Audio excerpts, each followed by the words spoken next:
Good morning सभी बच्चे को देशा मैथमेटिक्स क्लासेस सिक्किम में। तो आज शुरू करने वाले हैं रचना 11.2। 11.1 पहले हमने बता चुके हैं, तो 11.2 क्या कह रहे हैं उसके बारे में समझा देते हैं, फिर हम प्रश्नावली 11.1 से चलेंगे। समझ गए? तो देखिए हमारा यहाँ पे दिए गए हैं जो 11.2 कह रहा है, तुम लोग मैथ में देख सकते हो, यहाँ पे दिया हुआ है 11.2। एक दिए गए स्केल गुणन के अनुसार दिए गए त्रिभुज के समरूप एक त्रिभुज की रचना करना। वही बात हमने यहाँ पे भी लिख दी है।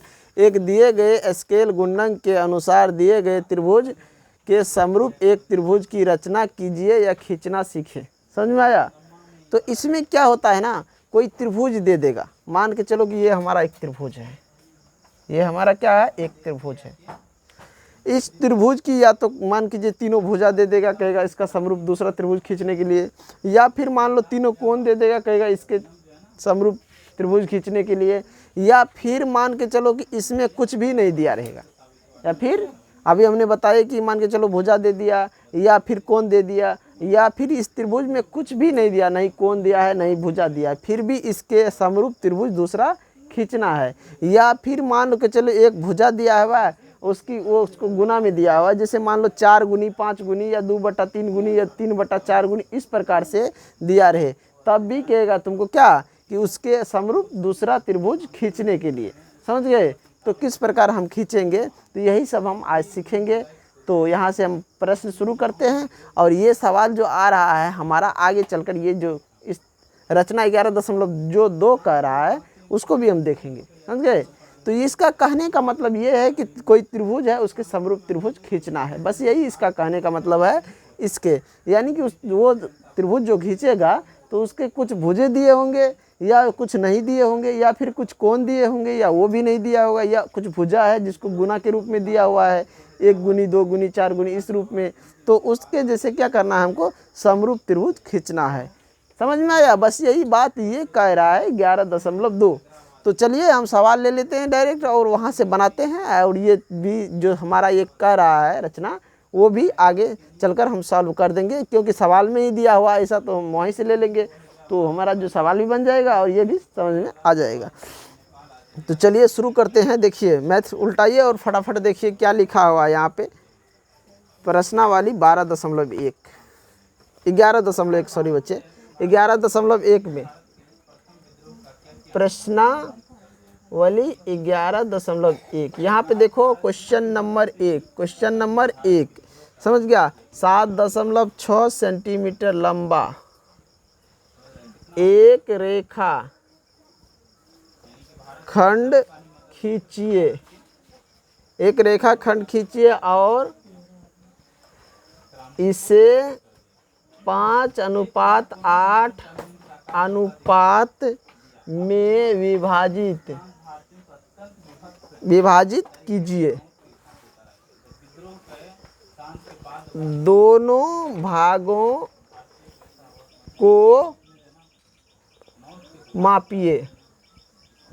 विभाजित देखो यहाँ पे क्या करना है, हमने बताया हूँ रचना 11.1 में कि 2:3 में विभाजित करना है, उसमें बताया था। इसमें कह रहा है कि 5:8 अनुपात में विभाजित करना है और दोनों भाग को नापना। विभाजित करके दोनों भाग को क्या करना है, नापना है। समझ गया?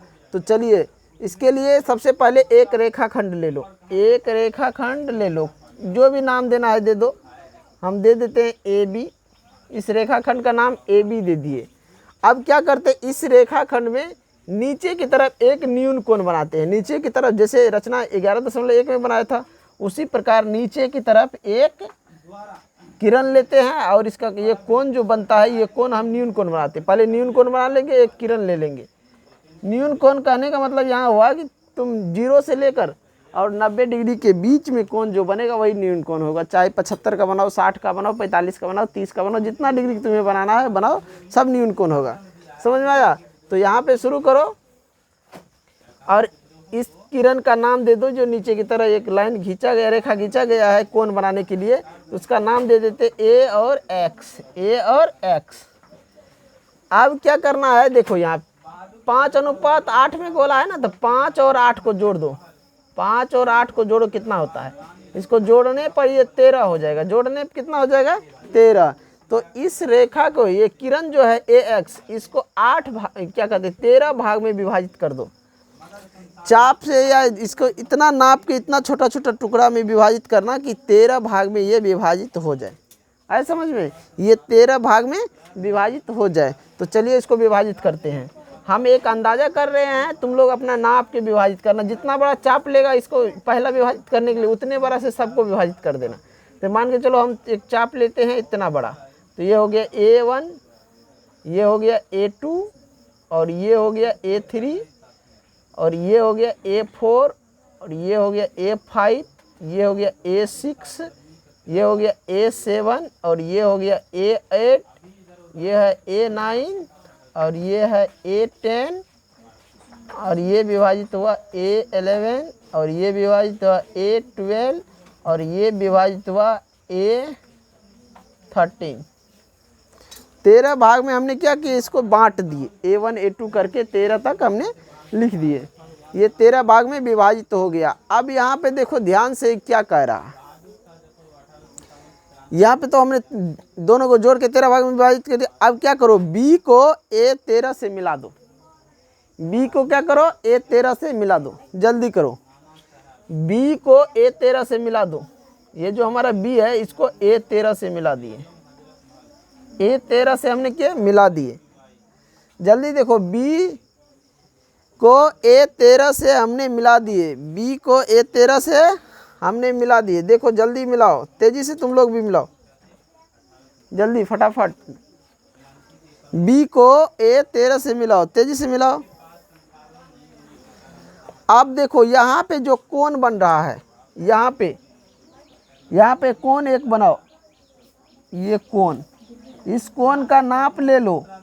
नाप लेने के बाद इसी कोण के माप के अनुसार A5 पर एक कोण बनाओ। यहाँ 5 बोला गया है ना, तो A5 पर एक कोण बनाओ, जल्दी जल्दी बनाओ। A5 पर एक कोण बनाओ, A5 पर एक कोण बनाओ। जितना नाप का ये है उतने चाप का त्रिज्या लेके घुमाओ यहाँ पे।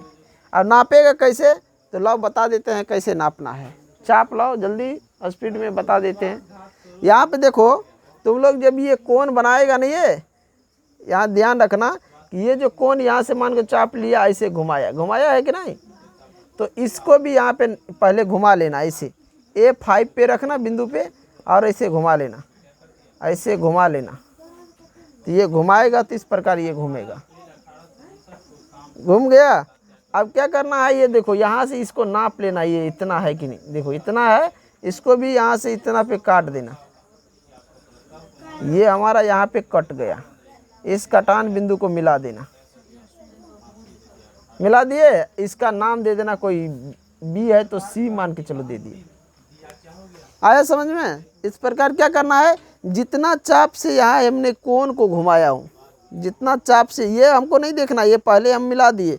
अब जितना चाप से इसको हम कोण को हम घुमाए हैं, उतना चाप से यहाँ भी घुमाना है। और इसकी ये जो चाप की ये जो लंबाई है यहाँ पे, जब ये कोण बन रहा है तो जानता है नहीं ये क्या हुआ, ये लंबाई चाप की लंबाई हुआ। ये जो चाप की लंबाई है, उतने चाप की लंबाई यहाँ भी लेके काट देना, और रेखा को AB से और इस पे मिला देना है A5 पे। आया समझ में, मिला दिया सभी, मिला दिया रे, कोई दिक्कत किसी को।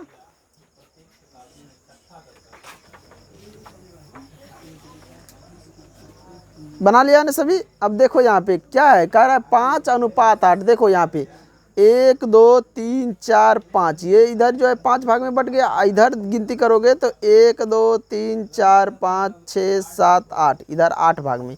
ये 5 भाग का टुकड़ा है और ये 8 भाग का, तो 5/8 हो गया, तो 5:8 हो गया। समझ में आया।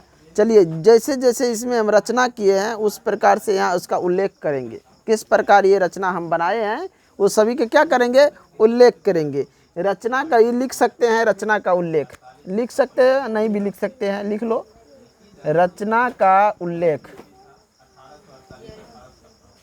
रचना का उल्लेख। तो पहला नंबर में देखो हमने क्या किए, पहला नंबर बताओ हमने क्या किए। एक रेखाखंड AB खींचे जिसकी लंबाई दिया हुआ है कि नहीं। लिखेंगे एक रेखा खंड, एक रेखा खंड ए बी खींचे जिसकी लंबाई 7.6 सेंटीमीटर है। जिसकी लंबाई कितना है?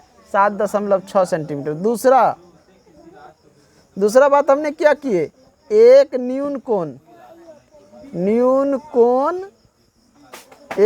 कोण एंगल बी ए एक्स, एंगल ये एंगल बी ए एक्स, ये एंगल हमने बनाए न्यून, जो कि न्यून कोण हमने पहले बोला था एक बना लो, समझ गया? एक न्यून कोण एंगल बी ए एक्स खींचे, समझ गया? खींचा कि नहीं? तीसरा बात, किरण, ये जो हमारा है ए एक्स, किरण ए एक्स पर 13 बिंदु A1 A2 A3 dot A13 लिया है कि नहीं? 1 से लेकर 13 तक लिया है बिंदु, काटा है ना 13 तक, तो A से 1 A1 A2 A3 dot A13 तक हमने 13 तक लिए, समझे? जहाँ A1 बराबर A1 A2 बराबर A2 A3 डॉट करके A12 A13 बराबर, इतना तक लिए हैं कि नहीं लिए हैं? जल्दी बोलो। ये सब एक दूसरे के बराबर है कि नहीं? A1 A2 के बराबर है, A2 A3 के बराबर है, A3 A4 के बराबर है या नहीं है? हमने पहले भी बता दिए, यहाँ पे लिख भी दिए हैं। समझ में आया? चलिए अब चौथा नंबर, इस चौथा पॉइंट इसमें क्या कह रहा है कि हमने क्या किए? A3 को B से मिलाया है, वही लिखेंगे। A3 को B से मिलाया, A3 को क्या किया? B से मिलाया, A3 को क्या किया? B से मिलाया है कि नहीं? जहाँ तक लिख लिया सभी? देखो जल्दी लिखा है। A3 को A13 को B से मिलाया, यानी ये A13 जो है इसको क्या किया हमने? B से मिला दिए। अब पांचवा पॉइंट देखो, अब क्या इसमें लिखना है? पांचवा पॉइंट क्या लिखेगा? जल्दी बोलो। पांचवा पॉइंट अब कह रहा है एंगल बी नहीं, एंगल A13, क्योंकि B13 तो नहीं ना है, angle A13 B, angle A13 और B के समान कौन एंगल है? जल्दी बोलो। समान कोण एंगल A5C खींचे, यानी इस एंगल के समान कौन सा एंगल बनाया है? कौन बनाया है? यहाँ पे बनाया है कि नहीं? जितना चाप से यहाँ काटा था, बनाया था, उतने चाप से यहाँ, यानी ये एंगल जितना डिग्री का बन रहा है उतने डिग्री का कोण यहाँ पे भी बनाया है कि नहीं? तो वहीं पे हमने लिखे है ये कि इसके बराबर ही यहाँ पे हम खींचे हैं। इस एंगल का नाम कैसे दे? तो A3 और B, A3 और B दिए है कि नहीं? A3 नहीं, A13 और B, ये एंगल हो गया। और इस एंगल का नाम दिए थे A5C, A5C, इस एंगल का नाम। ये दोनों हमने खींचे, इसके समान ये बनाए, तो वही लिखे हैं एंगल A13 B के समान कोण एंगल A5C खींचा है कि नहीं खींचा है? चलो वो लिख दिए। जो इसमें किया है वही सब लिखना है और कुछ नहीं। अगला पॉइंट, एक मार्कर में इंक नहीं है रे। अगला पॉइंट देखो, ये है हमारा छठा पॉइंट। एक पॉइंट और लिख लो जल्दी। अब यहाँ पे हम लिख सकते हैं, क्या लिखेंगे रे? अतः A5C समांतर